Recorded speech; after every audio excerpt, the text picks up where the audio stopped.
Good? Good. All right.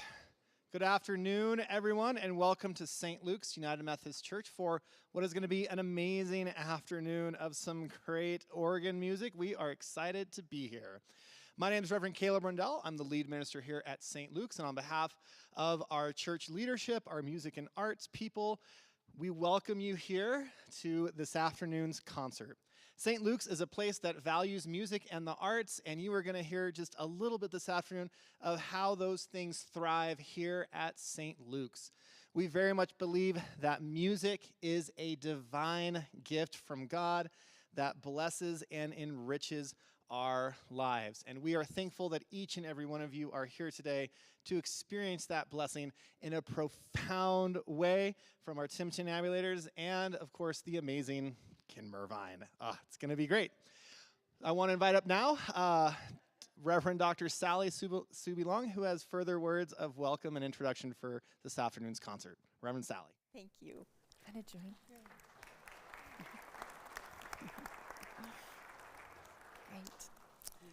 Well, thank you all for being here this afternoon. And as many of you know, this concert is in celebration of Dr. Darlene Conover Miller. And I wanted to share with you just a little bit of the context of that and how this all came about. So Dr. Darlene was Ro Hellman and Roxy Morris's very, very dear friend who brought so much joy to the world and compassion. She was remembered for her love and her gracious way of being in the world, her generous spirit, and her love for people and for teaching, and especially for music. She absolutely loved all of the music at St. Luke's, and particularly organ music. And so today is an opportunity for us to celebrate that. And she also especially loved the work of the very talented Diane Bish. And so today we have the privilege of hearing many of those works shared with us by our very talented Ken Mervine. And so we're excited about that, along with the tintinnabulators. Oh, there you are. I turned around looking for you up there. And so I just want to say thank you to everyone that this is a celebration of Dr. Darlene, and with our sincere thanks to Ro and to Roxy for their vision. So may this be an afternoon of music that brings joy to all of us, where we can feel the amazing healing power and the joy of music. And we would like you, Dr. Jim, do you want to invite everybody? For the national anthem. Okay.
Thank you all. That was not Diane Bish, but that was an arrangement actually by, well, she actually often started her concert programs with that work to bring us together.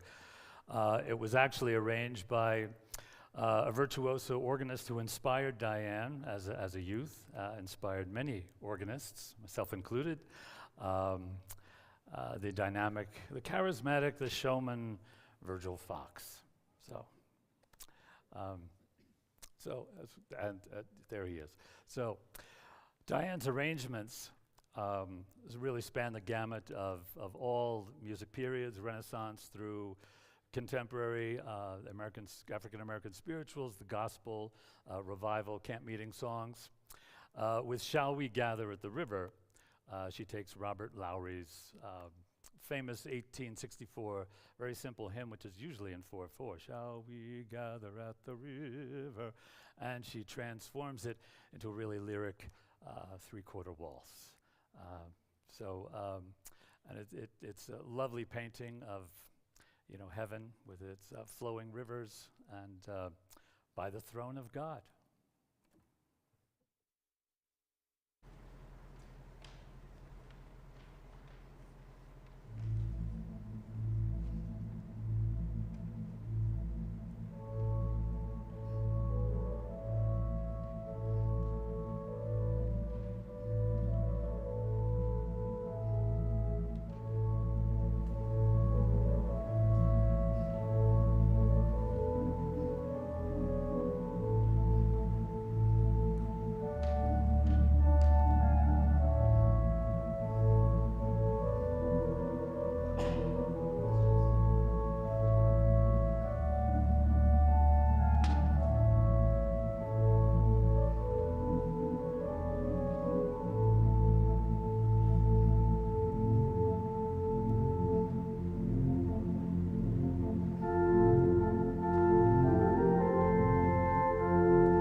Thank you. Thank you. I want to backtrack just a little bit. I want to thank Reverend Caleb, Sally, for your wonderful tribute to Dr. Darlene. March 23rd, today, is actually National Reflection Day, which is in honor of our individual and collective losses, for us to come together in fellowship and hope for a brighter future. Today, we give thanks. We uplift the memory of Dr. Darlene. and others who have touched our lives and meant something to us, who have gone before us. March is also Women's History Month. So people have asked me, oh, is this a memorial concert for Diane Bish? No, she's very much alive and well. So, sorry. So, Diane Joy Bish, yes, is actually, has contributed a lot to the world of sacred music and indeed has made history. So, Women's History Month, it's certainly appropriate that we do that. There's a lot online and already written about Diane, so I'm not going to go into biographical real information. You can look that up on your own. A lot of great videos of her online if you haven't seen them already. So, Amazing Grace is one of her most popular arrangements, and this year actually marks the 300th birthday of John Newton, the English captain of slave ships turned slavery abolitionist and Anglican cleric. He was also a hymn writer and author of the most popular hymn of all time that we know in 1779, Faith's Review and Expectation. That was the original title of Amazing Grace. And having found an arrangement of it for handbells, I simply had to invite our wonderful tintinnabulators and twist their director, Kay Coriel's arm, to please join us on this. I think our rehearsals were sort of organic. You play this, I'll play this, you play this. We do this together, you do this. So, not sure what will happen today, but we'll see.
Good afternoon, ladies and gentlemen. My name is Jim Ramsey. I'm I'm the Director of Music and Arts here at, my bad, Director of Music and Arts here at St. Luke's. We welcome you on behalf of Angela and Kay and Ken and Chris. Where's Chris? Chris is somewhere there.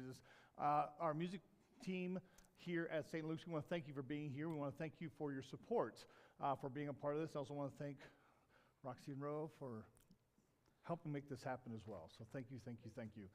This is a blessing to come together. Not many people come to organ concerts. Clearly, you're cool. So there you go.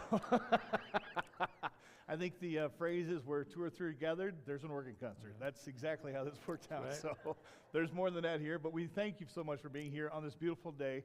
And we also thank you for your generosity as part of our ministry is to raise funds to help us exceed and go beyond what we normally do here and what's according to budget when we commission pieces or do different things or get different instruments. That's what these funds go towards. We want to thank you for your generosity in advance. I also want to bring to your attention that we have got a couple of other things coming up. We've got if you love to dance, and I know Steve Stein loves to dance. If you love to dance, we've got a spring fling coming up on May the 10th. Invite you to be part of that. Our ministers of swing will be part of that and creating a wonderful, raucous musical moment. And you can cut the rug and do all kinds of stuff. We also want to invite you to Good Friday. It's going to feature the work of Carl Jenkins' Stabat Mater. It's going to feature our orchestra as well as our chancel choir and a few other folks involved with that. And that's another big musical thing that we're doing here during Holy Week this year. And so we invite you to be a part of that. If you're not sure what music ministry is about here, just stick around a few times and you'll learn that we do a lot here. And we love doing a lot, and we're blessed with the talent, especially with Ken at the organ. So I'll stop talking right now, but I want to thank you again for being a part of this and give generously. Share the love, and let's hear it for Ken Mervine one more time. There you go. Yep. So, thank you. People say, well, where are your organ shoes? Well, I stubbed my toe yesterday or day before anyway, and it's a bit swollen, so hurts too much to put them in the shoes. So that's the explanation. So anyway, about 25 years ago, Diane was to perform a benefit concert at the Pikes Peak Center in Colorado Springs for the Colorado Springs Chorale. In part, it was sponsored by the Allen Organ Company. So the firm I was with at the time, early that Saturday morning, because there is no organ at the Pikes Peak Center, we moved an instrument similar to this into the Pikes Peak Center, put it on their stage, set it up, voiced it to the room, etc. And I was leaving in the morning. My wife Barbara had said, why don't you take change of clothes and your music just in case. Diane can't show. And I s- is that tuxedo and your music. take my tuxedo? Yeah. When I said, Diane has never had to cancel a concert. Not going to happen. So, and Diane's agent explained she had recorded a Joy of Music episode, that's one of her syndicated television programs, the previous day at the Air Force Academy in the Springs. And that she would be there that Saturday about noon. Noon comes, no Diane. So anyway, long story short, I should have listened to my wife because at 3 o'clock, suddenly we were told Diane was too ill to come. It was food poisoning.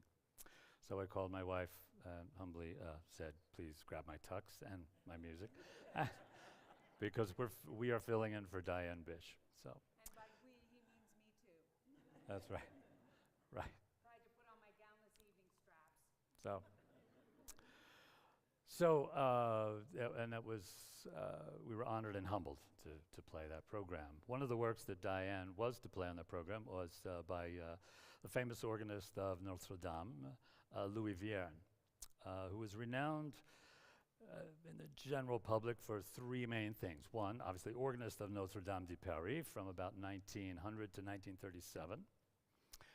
And though virtually blind most of his life, he wrote a tremendous output of music, a lot for voice, choir, piano, orchestra, and over 100 works for organ.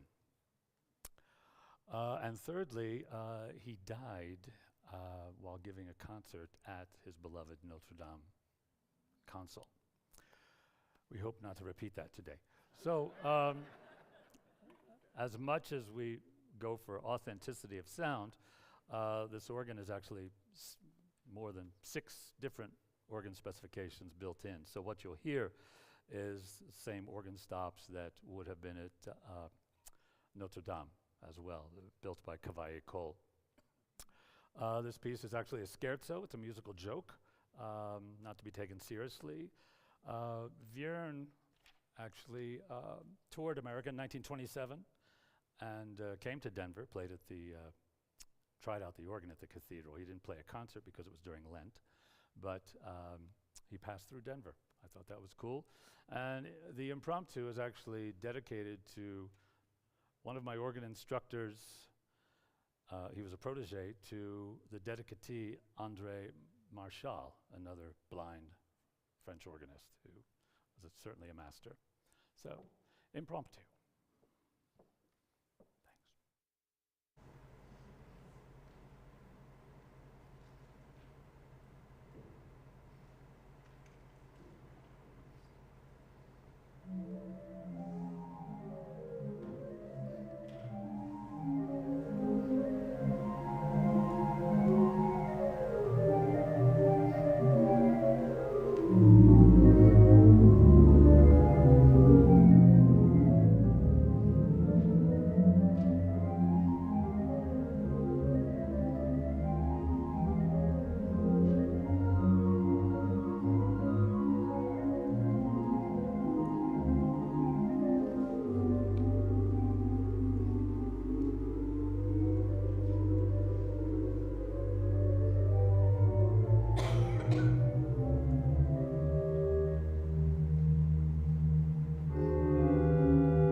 Thank you.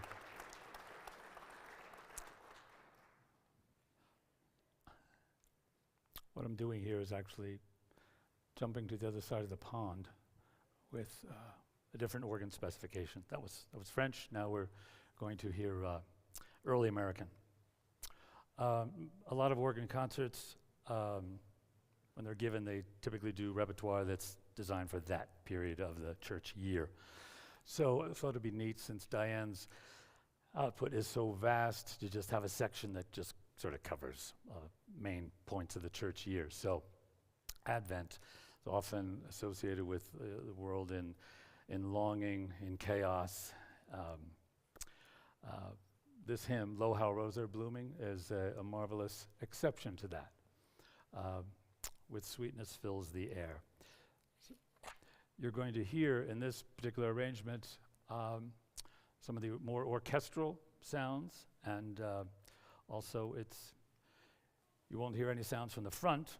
You'll hear them just from the what we call the antiphonal division, speakers behind you. If anybody's listening online, sorry you don't get that effect. I guess you could simply turn yourself around from the screen. I guess that would do the same. Might do the same thing. So.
Isn't that lovely?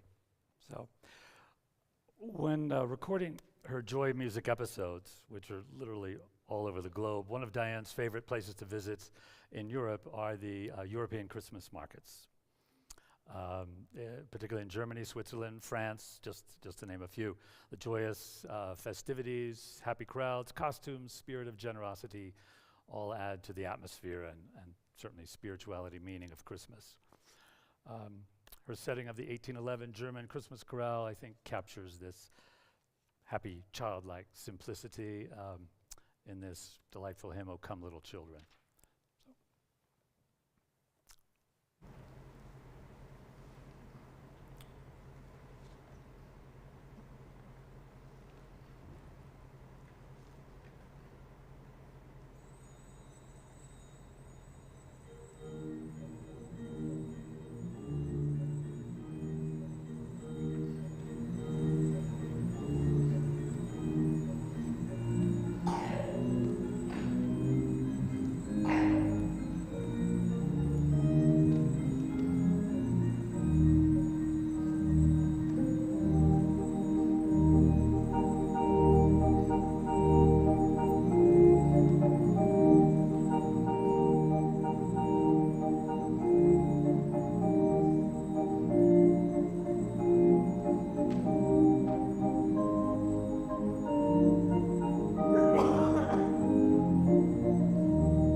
This brings us to ordinary time. So, Merry Christmas, by the way. So, about 13 years ago, Diane was kind enough to compose a set of variations on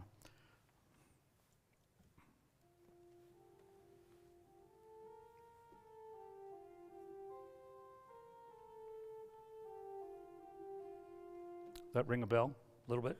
Okay. That is a Welsh tune called Hifferdal.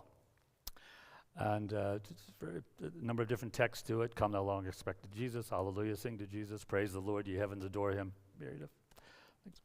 And it's interesting, Diane has said she only composes and arranges when she's in a happy mood. She does not do it when she's sad or depressed, anything like that. A lot of composers, like Vierne, he was such a tragic life. I think he was always depressed, but he did remarkable things. But anyway, Diane, and that indeed, happiness and joy really permeate so much of her music. And Hifferdal was a great tune because it actually means, it's Welsh for sweet, melodious, beautiful, tuneful, even happy. Hence Diane's naming her syndicated TV series, The Joy of Music. So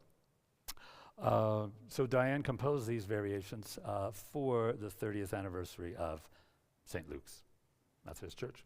So it begins with actually a bold fanfare and a pretty much straightforward statement of the tune, followed by 4 variations. One is a real peaceful, flowing, undulating strings. It's really marvelous.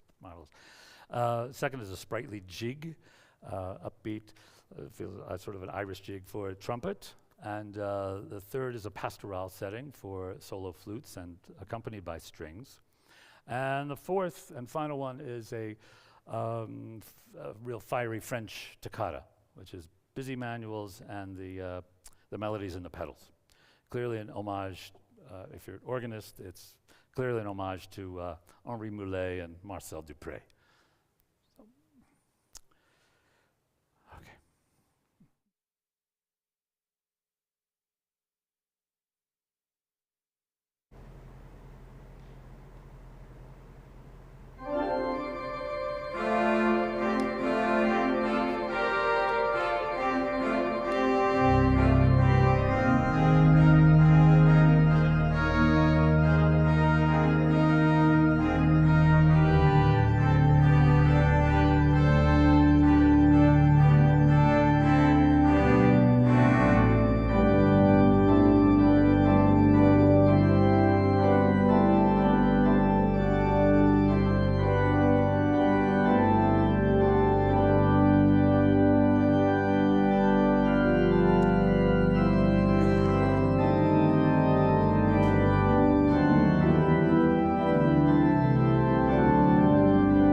Thank you. Thank you. We're going back to a Baroque setting now. So,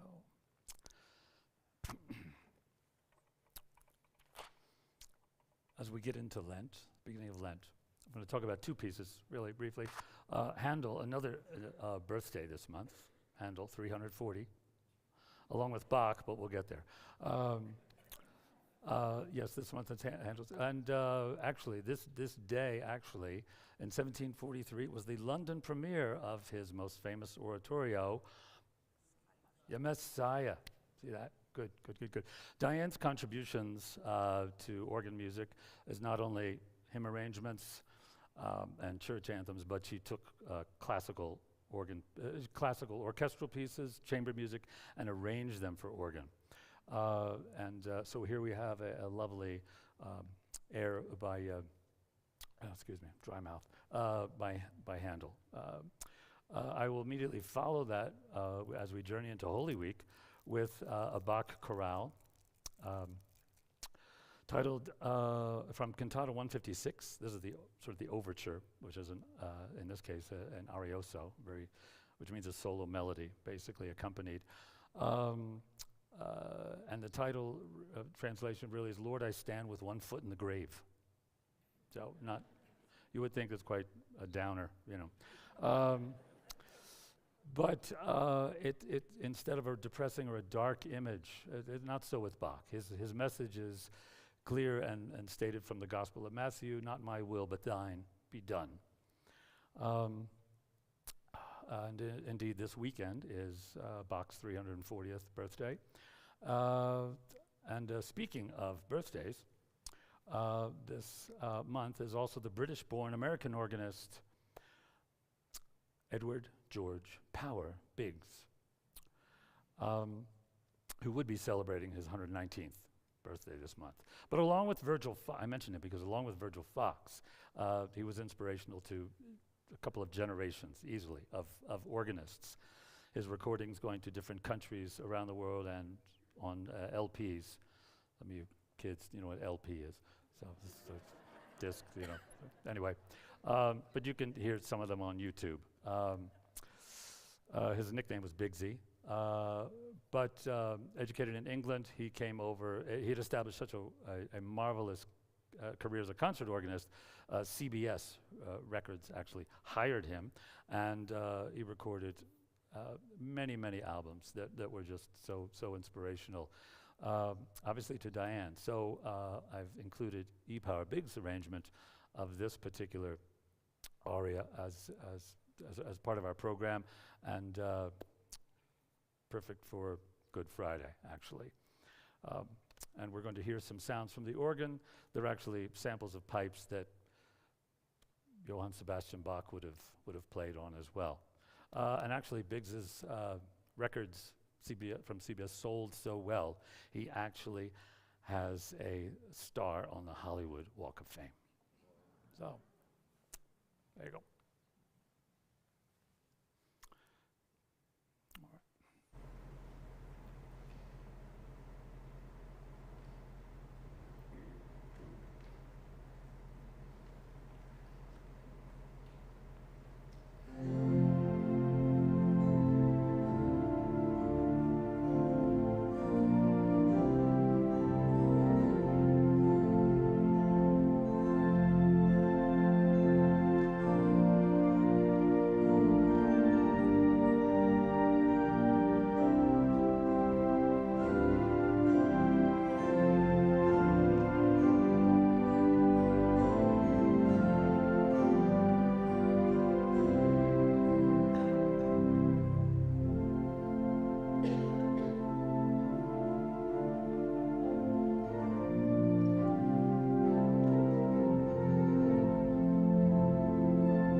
Well, that was an easy Good Friday.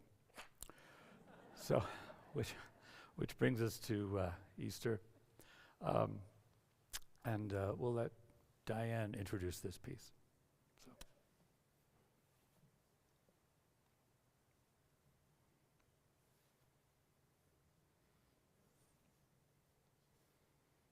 Inspired by the text of hymns and chorales.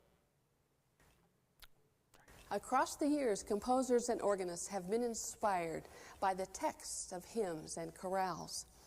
I, too, have been inspired by many of these hymns, which mean so much to me personally. Today on the program, I have chosen to play the great hymn of Easter, which reflects Christ's victory. Christ the Lord is risen today. This features the horizontal trumpets of the organ. In the middle section, it goes to the Passion Chorale, O Sacred Head Now Wounded, and then returns once again to the victory of Easter and the horizontal trumpets. She has 5 sets of horizontal trumpets. We have 2. So, anyway, front, back. So. But just a real quick mention. So she uses the relationship of thirds, like C, E, G, for key signatures within the same piece. And to religious composers often do that. They call it tertian, relation of threes. She does this 3 times in this piece. Definitely, she's a Trinitarian. So no question there. And just so you understand what I'm talking about, so C, E flat, and to G. You know, and composers often would do that. It can sound rather mystical. It can sound rather, actually, it can sound quite powerful as well.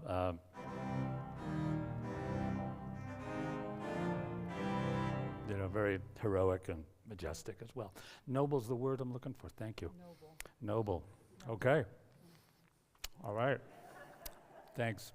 So, and in the middle section, of course, he returns back to O Sacred Head, a beautiful, beautiful chorale associated with Lent.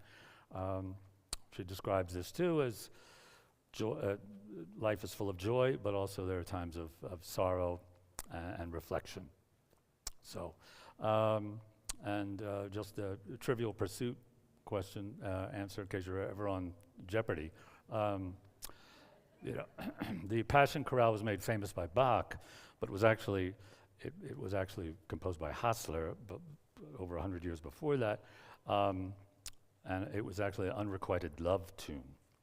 So, but Bach took it, used it in his St. Matthew Passion. Anybody know how many times he uses it in the St. Matthew Passion? Yes, 5 times. 5 times. Which is interesting because the Gospel of St. Matthew only talks about 4 wounds. People say Bach used it 5 times because of 5 wounds, 2 hands, 2 feet, side. Yes, Matthew doesn't mention the side. But if you consider the crown of thorns, there's your 5th. So, anyway, Trivial Pursuit, now you know. And you'll all be quizzed on this later. So, okay.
Thank you.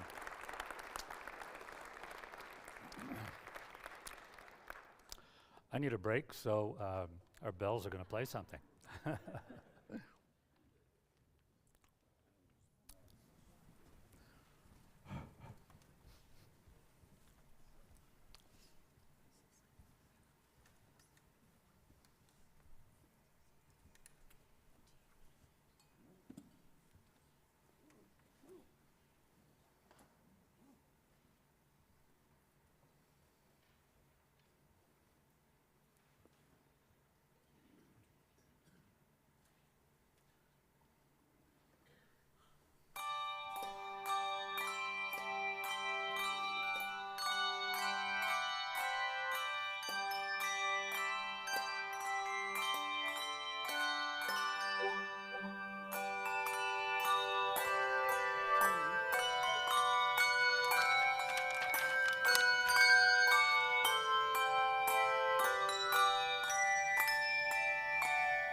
That was wonderful. Thank you.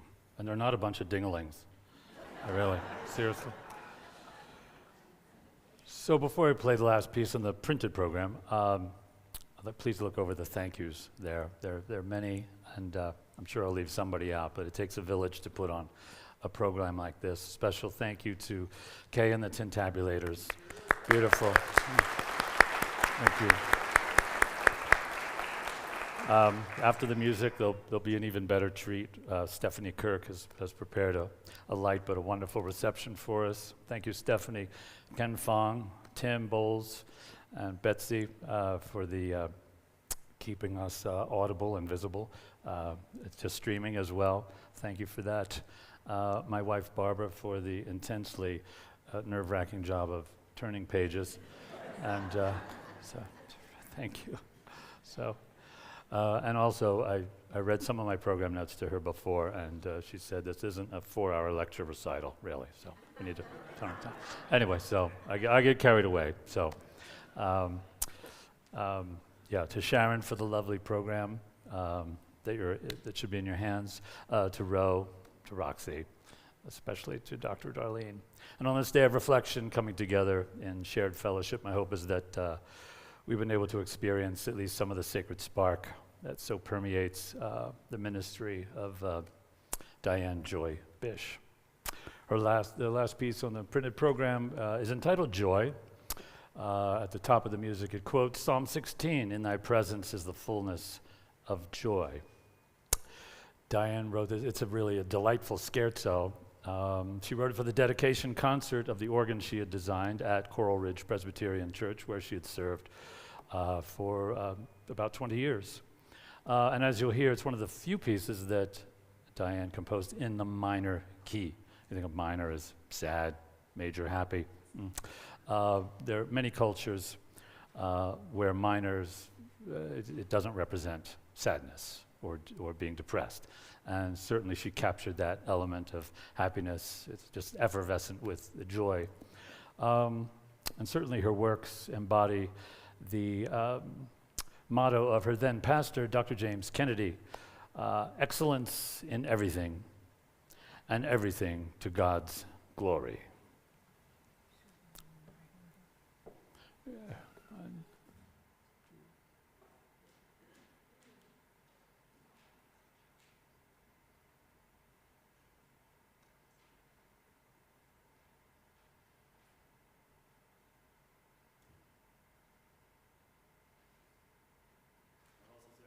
Choir last couple of weeks ago at rehearsal about this piece. It's based on 3 notes.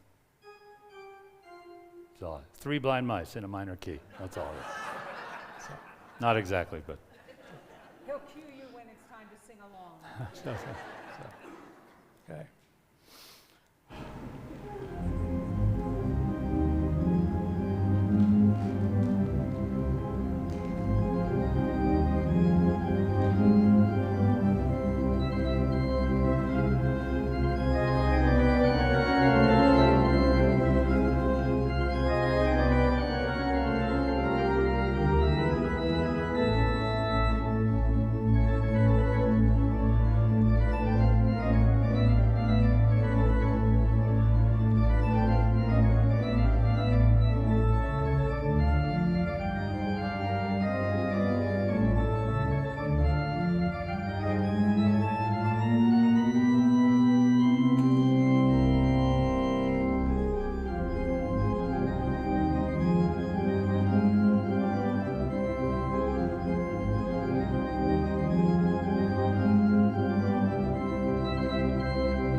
Would you like to hear something else?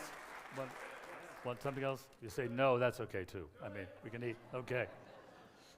All righty.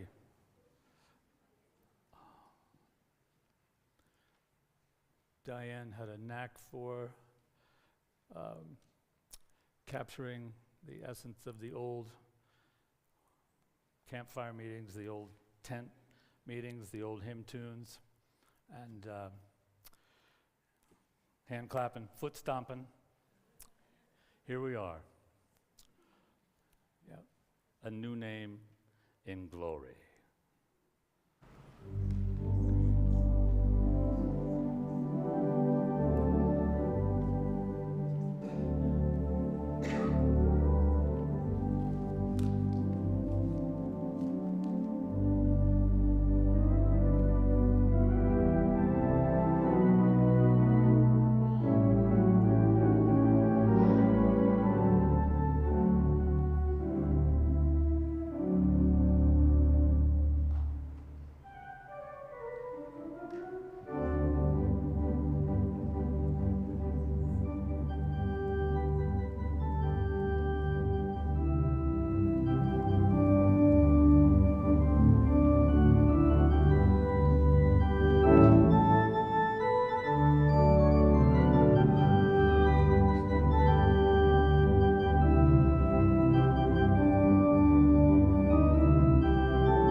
Thank you.